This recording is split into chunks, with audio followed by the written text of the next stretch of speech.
A beam of unpolarized light of intensity I naught is passed through a polaroid A. ये I naught intensity की है, A से पास करोगे तो आपको पता है पोलराइड की कोई भी कंडीशन हो, इनिशियल इंटेंसिटी कितनी हो जाएगी I naught by 2, यानी A से पार होती है इसकी इंटेंसिटी कितनी होगी I naught by 2. Through another polaroid B oriented 60 degree and finally through another polaroid C oriented 45 degree. Okay, the intensity of the emergent light is okay. We all know यहाँ पे क्या लग रहा है, माइनस लो क्या कहता है, I equal to I naught sin square theta.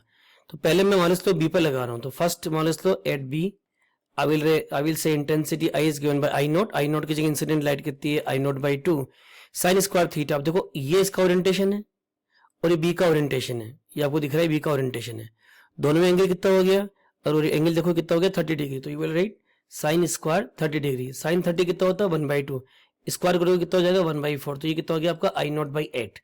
अब यहाँ पे जो लाइट इंसिडेंट हो रही है उसकी वैल्यू कितनी है I naught by 8. तो again at C will apply the Malus law I equal to I naught की जगह क्या लिखोगे आप I naught by 8.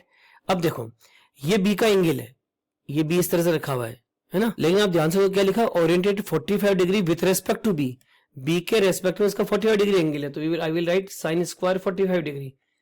तो I is given by this is I is given by I naught by 8 और sign square 45 कितना हो गया, साइन 45 होता है 1/√2, स्क्वायर करोगे कितना हो जाएगा 1/2.